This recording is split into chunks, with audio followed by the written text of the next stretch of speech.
Dear students, आज हम वस्त्र एवं परिधान का संक्षिप्त परिचय पढ़ेंगे। Introduction to clothing and textiles. जैसा कि आप सभी जानते हैं, गृह विज्ञान के 5 मुख्य भागों में वस्त्र एवं परिधान भी एक भाग है। इस विषय को समझने के लिए सबसे पहले हमें इसका शाब्दिक अर्थ जान लेना होगा। वस्त्र, जिसको हम इंग्लिश में टेक्सटाइल्स कहते हैं, हम सभी ने अपने आसपास, अपने चारों तरफ, घर में और घर से बाहर अनेकों प्रकार के वस्त्र अथवा साधारण भाषा में कपड़ा जरूर देखा होगा। तो वस्त्र क्या होता है? वस्त्र कपड़ा ही है, बिना सिला अथवा सिला हुआ हर प्रकार का जो भी कपड़ा है वो वस्त्र अथवा टेक्सटाइल कहलाता है। परंतु जब हम वस्त्र विज्ञान की बात करते हैं, टेक्सटाइल साइंस की बात करते हैं, तब केवल कपड़े को ही नहीं बल्कि कपड़े के निर्माण से संबंधित और कपड़े से संबंधित सभी सामग्री, सभी प्रक्रियाएं, इन सब के बारे में अध्ययन भी टेक्सटाइल साइंस या टेक्सटाइल शब्द के अंतर्गत आता है। मतलब वस्त्र विज्ञान के अंतर्गत वो सभी प्रक्रियाएं, वो सभी सामग्री आ जाती हैं जो वस्त्रों से अथवा वस्त्रों के निर्माण से संबंधित होती हैं।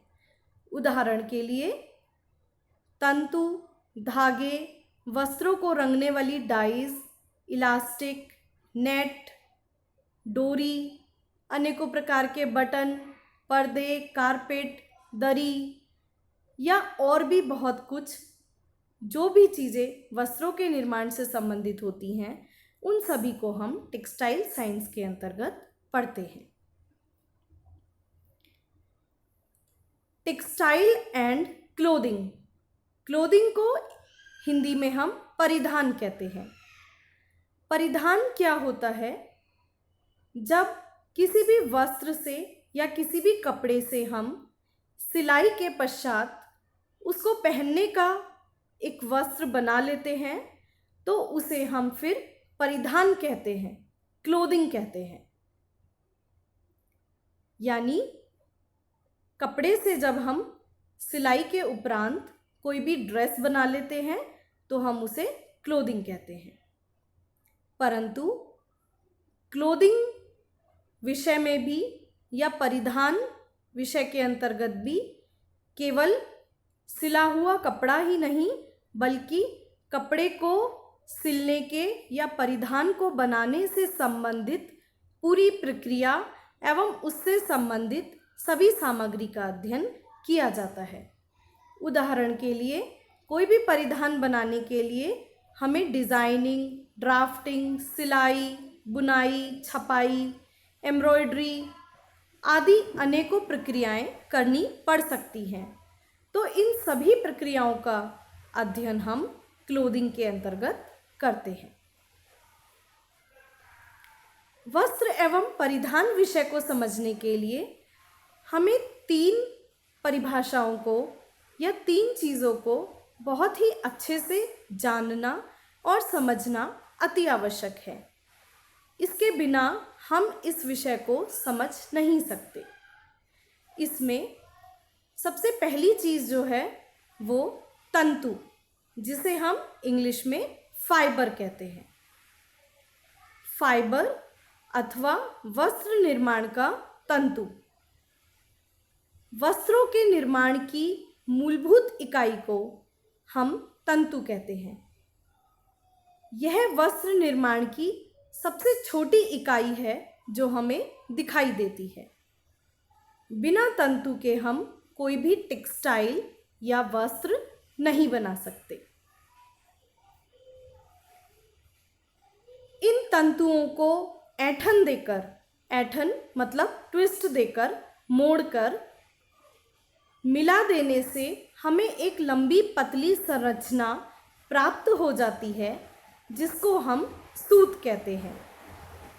ये सूत वस्त्र बनाने के लिए या कपड़ा बुनने के लिए प्रयोग में लाए जाते हैं। सूत को हम इंग्लिश में यार्न कहते हैं। तंतुओं से धागा अथवा सूत बनाया जाता है और फिर उस सूत के द्वारा हम फैब्रिक बनाते हैं, जिसे हम कपड़ा कहते हैं अथवा वस्त्र कहते हैं। फैब्रिक क्या होता है? सूत को ताने बाने के रूप में प्रयोग करके एक निश्चित क्रम में बुनाई की जाती है, जिससे हमें वस्त्र मिलता है। ताने बाने के रूप में बुनाई करके जो वस्त्र हमें प्राप्त होता है उसे हम वीविंग कहते हैं।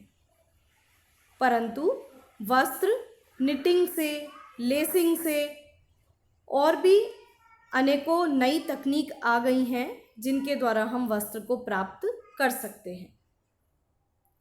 अब टेक्नोलॉजी के प्रभाव के कारण जरूरी नहीं कि तंतुओं से पहले धागा बनाया जाए और उसके बाद ही कपड़ा बनाया जाए। अब नई टेक्नोलॉजी के कारण सीधे तंतुओं से भी हम वस्त्र का निर्माण कर सकते हैं। तो तंतु से सूत बनता है और सूत से वस्त्र बनता है, और इन्हीं की स्टडी को हम टेक्सटाइल साइंस कहते हैं। और जब उस वस्त्र से या उस फैब्रिक से हम डिज़ाइनिंग करके अनेकों प्रकार के परिधान बनाते हैं तो उसको हम क्लोथिंग कहते हैं। इस प्रकार टेक्सटाइल एंड क्लोथिंग तंतु से उपभोक्ता तक अध्ययन हो गया।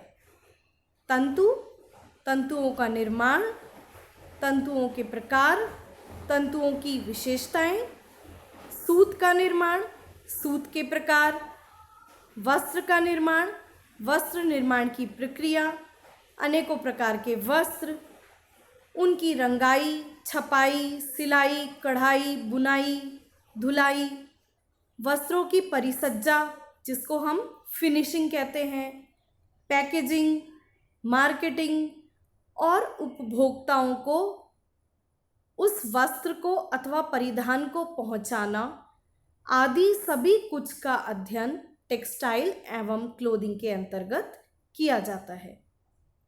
जब उपभोक्ता कोई वस्त्र खरीदता है, उसके पश्चात उस वस्त्र की देखरेख, रखरखाव आदि के बारे में भी वस्त्र एवं परिधान विज्ञान में पढ़ाया जाता है।